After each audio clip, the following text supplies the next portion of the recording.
Your Fitness Business Podcast Snapshot. The importance of customer service and customer experience, having the right team in place to deliver top customer service, and Hank's 14 service points. All of that and more coming up in today's episode.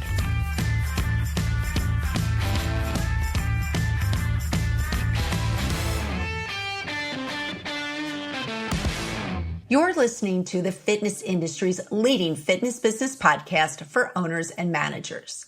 The Fitness Business Podcast strives to provide a weekly educational platform for our listeners. The variety of international guests are here to share their expert advice, knowledge, and tips with you, our FBP family. This month's interviews are brought to you by Keep Me. Keep Me, smarter member retention. KeepMe.ai.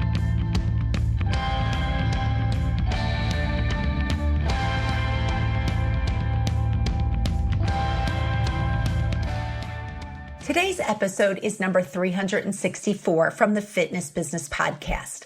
I am your host, Dory Nugent, and if this is your first time listening to the podcast, welcome. Today's episode focuses on service, and author and owner of H4 Training, Hank Ebeling, is our expert guest. Hank delivers a lot of great takeaways, but make sure you have your pen and paper ready for when he delivers his 14 service points. Please welcome Hank Ebeling.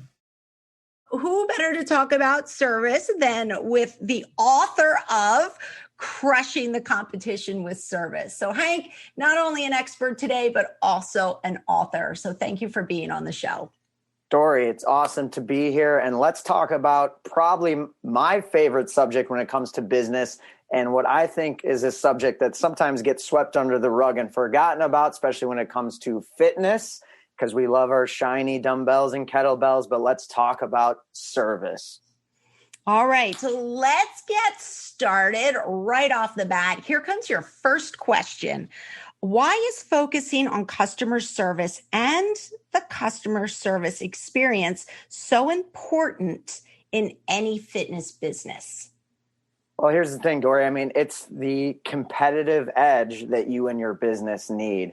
As fitness professionals, business owners in the fitness space, we tend to think, well, it's our workouts and it's the fancy equipment we have. And don't get me wrong, those things are important and, something that you should prioritize. But at the end of the day, for most of our businesses, we could walk outside and go a block, sometimes a mile away, whatever the case may be, and there'd be just another gym right down the street and then another one after that. And then if you're in the online space, it's even more crowded. So to the average customer, they can just go in and they'll say, hey, this looks like a bunch of people getting sweaty. This looks like a bunch of people getting sweaty. So how do they understand what's the difference? Well, at the end of the day, sadly, they don't always know, but it's the service that you provide that will really create that special it factor that will truly, like the book says, allow you to crush your competition and stand out. And that really is the only thing that you can do right now to do so.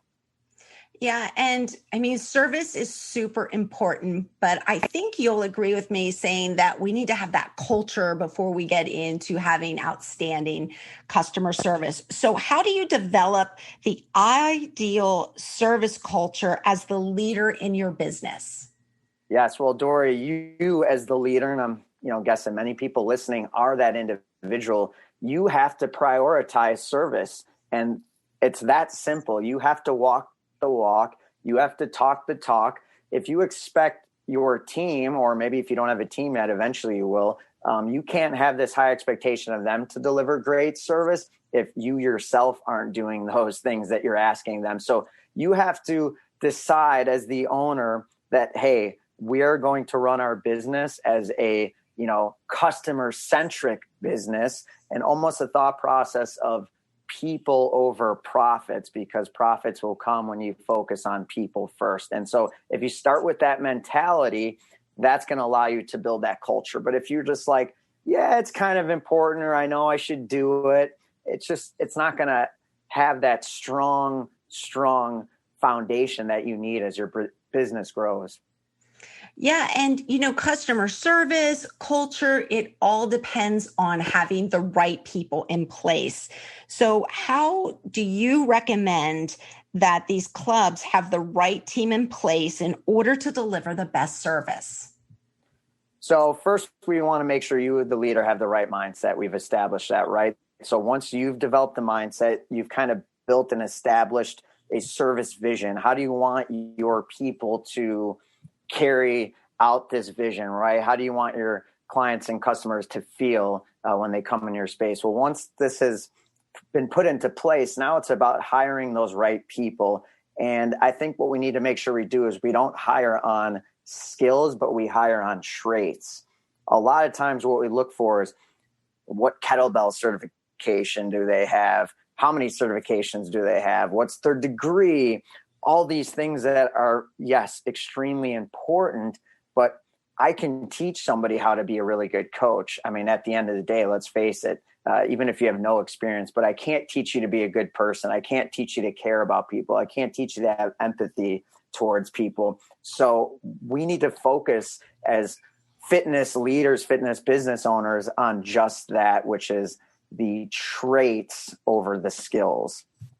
And, a lot of time in the interview process, your focus should be on customer service, asking questions like, tell me a time in a previous job that you delivered great service. What did you do? Tell me about a time when you dealt with a irritated, agitated client, customer. What did you do? How did it go? Because that's going to give you a little more insight into what you're looking for, which is somebody that's very customer-centric oriented, right? And another thing that you can do is look and see, do they smile, right? Do they look you in the eye? Do they, as they enter, if you had a front desk person, are they talking to them and treating them well? Or they put their head down? And because all these things are going to come into play if you end up hiring them, when you see, okay, wow, their personality is not what I thought, because they kind of faked it for me in the interview and they were, kind of well scripted, if you will. So those are just a few things that you can do to have a better chance of landing those right individuals. Once they are hired, if they're not performing to the customer standard service that you expect, do you do role playing with them to practice what you want them to say and how you want them to say it? And that's a good question. Personally, we don't. Now, that doesn't mean it's not important, but what I like to do is, if I'm not seeing it from someone, is let them observe and see it themselves. So I might say, hey, you know what, Dory, let's watch this 5:00 session and watch here how Jennifer is conducting this session. Do you see how she's talking to the client? Do you see her movement? Do you see the attention she's providing? Because then they can see it live. And actually, I think it has a bigger impact than just kind of a role play, which, let's face it, nobody likes to do, is kind of awkward. So I think let them just dive in and see the real thing. And I think that has a way bigger impact. Good. Perfect. Now, you've taken all of this information and you've put it in a book. And I mentioned earlier, it's called Crushing the Competition with Service. And in your book, you talk about 14 service points. Could you explain those and how you implement them in the hiring process? Just maybe run through them quickly. Yeah, of course. Maybe before we even get to that, let's talk about how important the onboard is. Oh, great. This is probably where I'd say 90% of, let's just face it, business owners, let alone fitness business owners, drop the ball. The onboarding goes right to, all right, Dory, let's show you how to train. Let's coach you up on exercises. It immediately goes to the technical side of things, which, again, extremely important. But when you have a new hire, they're most impressionable in those early stages, those first couple of days. They're like a sponge. They're going to soak up everything you have to give them. So this is when we really want to drive home the culture side of your business. The best businesses in the world, this is what they do those first couple of days. And it's the background of your business, the history of it, the mission, core values, why you have this business in the first place. Talk about what we're going to talk about, your service points. Talk about and give examples of great service your team and yourself has given before. really make everything about the culture and service from day one, because I'll tell you what, most of your new hires are going to be like blown away. We've had so many new hires over the years. Like, wait a second, we're spending a whole day on this. Like, we're not talking about how to do a squat or show me how to do a deadlift. Like, they're kind of blown away, especially if they've trained before, they've never experienced that. So it's going to really show to them, man, this business takes this seriously. And also, if they're not about that, then you know what, earlier than later, you're going to find out maybe this person wasn't the right fit because they're not buying into this. So I would spend at least that first day of onboard only talking about culture and service, and that's it. And honestly, we don't even get to the technical side of it until a week into the onboard. I think if after you can go through that culture and service points, then you start to build into just observations and teaching relationship building and some things like that. I know we don't have time to go into that, but that's kind of how to go about it as a business owner. Yeah, I couldn't agree with you on the onboarding, because a lot of clubs spend a lot of time onboarding the new member and zero time on onboarding the newest member of your staff. So I like that you take time and you focus and you're explaining to our listeners that, hey, the onboarding process of your staff is super important. And actually, sorry, not to interrupt you, but almost forgot too. I think it's extremely important that you as the owner are involved in that onboarding. If you run an operation that's extremely large and you really cannot do it, then at least be there for a small chunk. But again, it shows to that new hire how important it is. And you need to be the one that's leading that charge. But okay, let's get to those service points, shall we? Absolutely. I was going to say, let's circle back to those. We teased them with it. Yes, so we teased them. We have to go through. So go ahead, run through them quickly. Yes.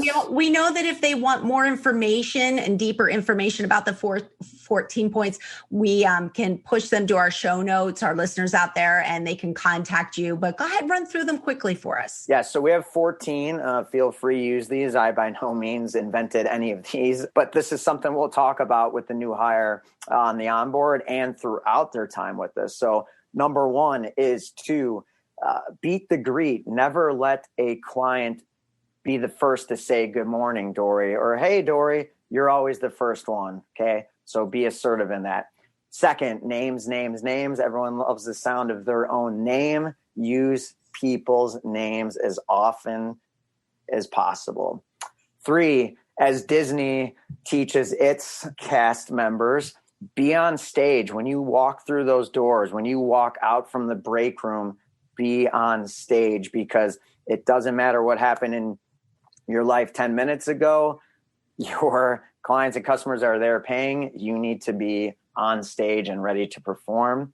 Then we have number 4, which is the 10-5 rule. This is borrowed from the hospitality industry, which says if you're within 5 feet of somebody, you better be verbally acknowledging them.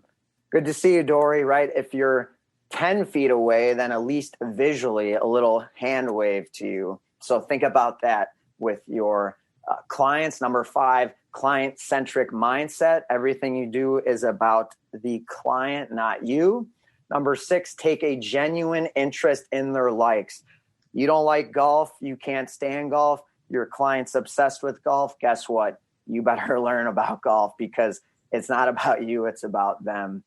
Number 7, ditch the word no. I don't like it. You don't like it. I can guarantee you that your clients don't like the word no. Get it out of your vocabulary. Even if you can't do something for somebody, just don't use the word no. Be creative on how you say it. Number 8, make everyone feel VIP. Think back to your days, right? Maybe you're going out and about, the bar scene, the club scene, whatever it was you're seeing. You want to feel like a VIP. Make them feel like a VIP.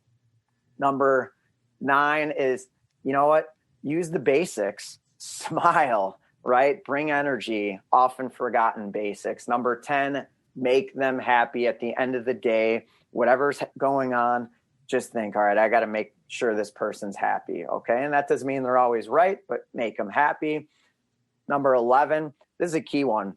Treat people how they want to be treated, not how you want to be treated, right? That old adage is treat people how you want to be treated. Well, you and I, Dory, might want to be treated differently. So I need to go off of how you want to be treated, not me, because, right, it's all about you.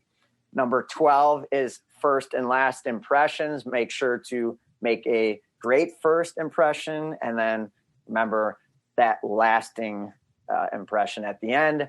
13, have empathy. Probably one of the best traits somebody can have to deliver great service is to be empathetic, which just means to put yourself in somebody's shoes. So if they're stressed and tired, think about what it might be like to be a mother of three, not if you're 25 and you have no idea, but be empathetic to the situation. And number 14, hopefully I was counting correct, world stops mentality, which is, Dory, me and you are talking at the front desk and a client walks through the door. Our conversation is no longer relevant. We instantly should be shifting our focus to the client at all times because they're the most important person. There you go. Might be a little bit out of breath, but that's 14. Again, hopefully I counted right, but use those, put them into your onboard, teach your team, and then constantly be bringing up those service points because you need to hold your team accountable to those points. Yes, that was 14 because I wrote them all down. All right. All right. I will say that I hear a lot that some of the best leaders in the world, and I'm talking outside the fitness industry in the world, a lot of people say that they have number 14, world stop mentality, that they'll say that's a trait that a lot of your most famous leaders have, that they can stay focused on the person in front of them and they make them feel like they are the only person in the room. So I've heard you talk a lot, Hank, also through your book and then, all the different outlets that you've been on. You talk a lot about consistency. Could you just share with our listeners your thoughts on consistency and how that relates to outstanding service/customer service? Yeah, I mean, you have to be consistent, right? And really life in general, but especially from the service standpoint, because let's face it, at some point, someone's going to drop the ball and that's always going to happen. But if it's constantly happening, then you lose that consistency, right? And that's when problems come up. So you have to be consistent. And that stems from, it can't just be, hey, when I'm there, the service is great. But when Dory works, it's just okay. And then when Jim works, it's even worse. So you have to make sure that you're constantly training and teaching your people all these things we've been talking about so that there's that consistent experience. Hank, one more thing before we end. I've seen that you've talked a lot about, I'm going to paraphrase it, surprise and delight. Could you explain to our listeners what I'm talking about, surprise and delight? Yes, would love to. So this is a tactic that you can use within your business.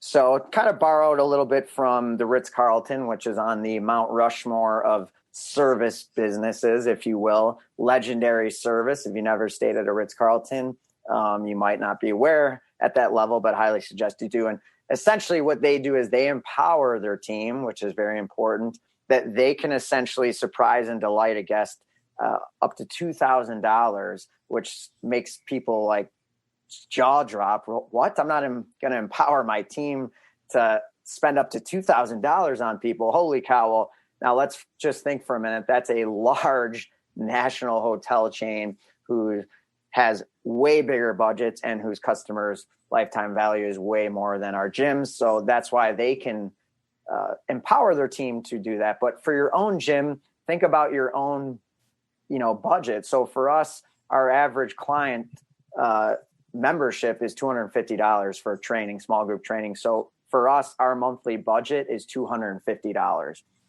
And we empower our team to basically say this: for the month, we must spend this $250. And again, for your business, it could be $5, $10, $500. And we must spend this on clients in some shape or form. So let me give you some examples. It could be people's birthdays, people's anniversaries. But the key here is the surprise part of it, right? That's what gets people excited, right? And that's what brings the delight. So if you just tell everybody, we're going to get you this, we're going to do that, it's just not the same effect. Now, you got to be careful. You can't always do it to the same person, so they expect it, but you have to find those moments, and you and your team need to find those moments. So a couple quick examples. We had a woman once, and I'll try to make this fast, super upbeat, one of those ideal clients that everyone would love to have, right? And she would always come in happy, ready to go. Well, one day she comes in kind of down, totally can tell she's just out of it. Julie, what's the matter? She goes, you know what? My kids woke up late. I didn't have my coffee. And, when I don't have my coffee, it ruins my whole day. And I got a presentation today. And oh my goodness, my day's ruined. Listened, right? Got to have some empathy. Listen. She went on with her workout. I looked at one of my trainers and said, hey, at the end of the session, we're going to run to Starbucks, get her favorite drink, which we knew what it was because we've paid attention, right, to your clients and listened to them in the past. Didn't even have to ask her. Went, he got her latte, came back. She walks over to the desk. All right, I'll see you guys. Have a great day. She sees a Starbucks coffee with her name on it and was kind of taken back. Like, what is this? I said, well, you said your day is ruined when you don't have your coffee and you have this huge presentation. So we got you your coffee. And you would have thought we bought her, a diamond ring or something, but it cost us what, $250? And guess what happened a few hours later? She was on Facebook with a picture. My gym's the best. Look what they did. Next time she was in, she was telling everybody about it. Again, a $2.50 cup of coffee made all the difference in the world. And just a couple other examples. If you have those little mini bands, we all have those in our gyms, right? They cost $2, I think, $3. We hear a client say, oh, I would love to have these when I travel. Every time I'm out for business, this would be a great thing to have in the hotel room. Next time they come in, here's a pack of bands, no questions asked, right? It could be something as during the Valentine's Day part of the year. What we do is we surprise and pick a couple that both work out at our gym, and we buy them a date night out. We surprise them. We get them flowers, desserts. We make it super spectacle out of it, but they have no idea it's coming. So those little things, and if we could spend hours on examples, but the key is that you have the budget and you have to spend it. It doesn't get rolled over. It doesn't get spent on other things. You must spend it every single month, and your team needs to know about it, and you need to share those stories so that they're constantly aware and thinking about those opportunities. Okay, I'm in love with the whole idea, the whole concept. And I love the fact that you gave some very inexpensive examples. Starbucks gift cards, right? $5 will easily get a drink. I love the band idea. Oh my God, the Valentine's dinner is amazing. But you're so right. I think as a team, it would be a fun exercise in a staff meeting to get everybody together and brainstorm on some inexpensive ways to surprise and delight your members. Get your pen ready now for Keep Me's Fit Bizpiration. What are your 3 tips to taking your service levels up a few notches?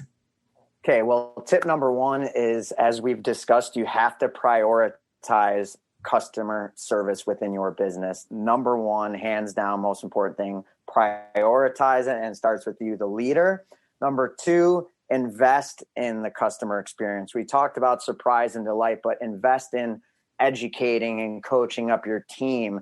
Invest in continuing education. Invest in taking care of your clients and customers. And number 3, here's the thing. If you want your team to treat your clients a certain way, well, you have to treat your team a certain way. So I would say this, which is treat employees how you want them to treat your clients.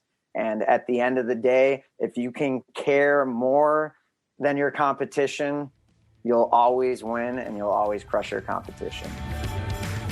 Keep Me, smarter member retention. KeepMe.ai. Now let's get back to our show.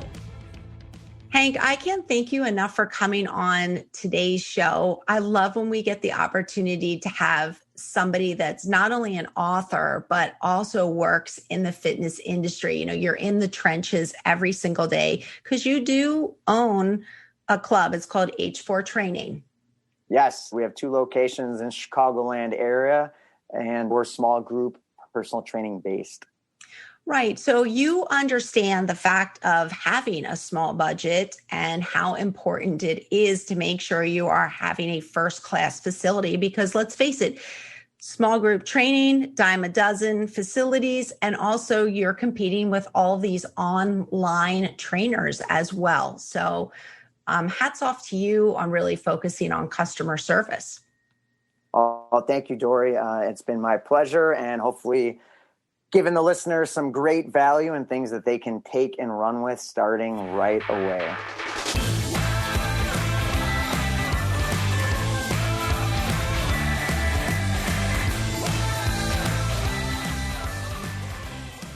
If you're looking for a great summer read, pick up a copy of Hank's book, Crushing the Competition with Service.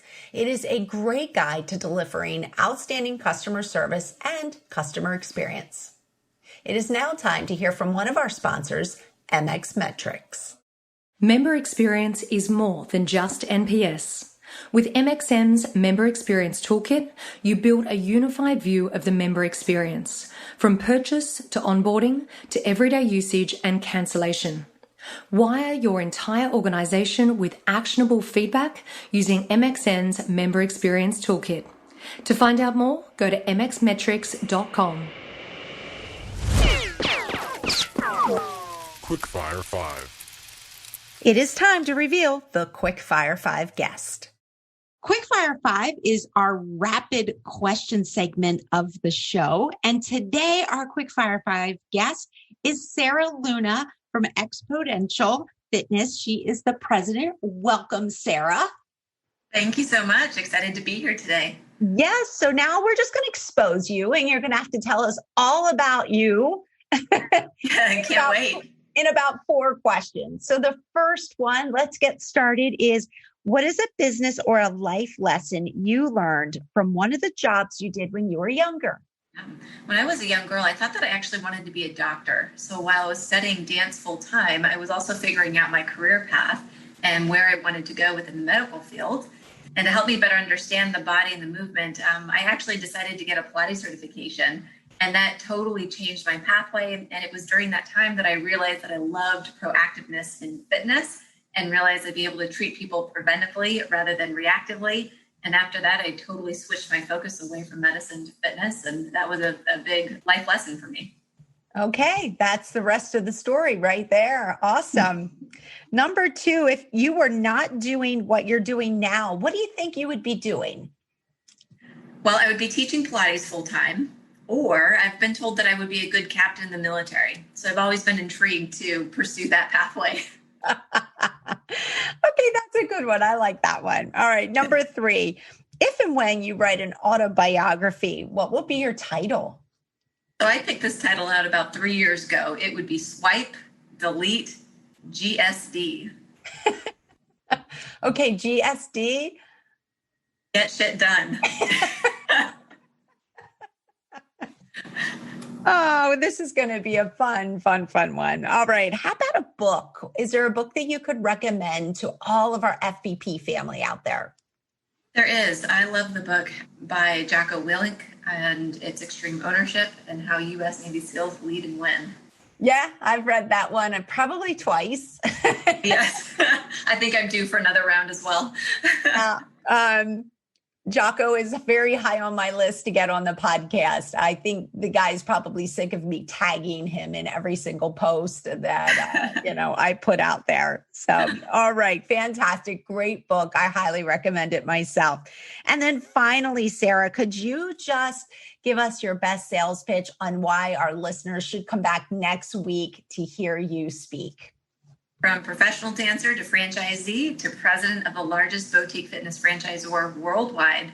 Want to know what gets me up every morning? Tune in. All right. Well, hats off to you, Sarah. I'm excited to have you back on our show. So FVP family out there, please tune in next week as we have Sarah Luna join us as our guest.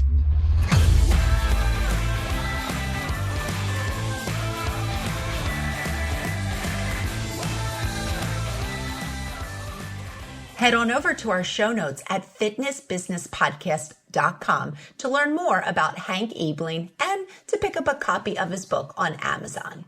Next up, a message from our founding partner, Active Management. Hi FBP family, it's JT from Active Management, the founding partner of the Fitness Business Podcast. Thanks to the amazing technology at our fingertips, we can now work with clients all over the world. But right now, you can join the free online Active Management Facebook community. It's an amazing group of people just like you. Sure, I share weekly resources, but it's the power of the community that you will experience that will make this your go-to Facebook group. Remember, it's free, fun, and inspirational. Go to facebook.com/groups/Active Management Community. What you leave behind is not what's engraved in stone monuments, but is woven into the lives of others.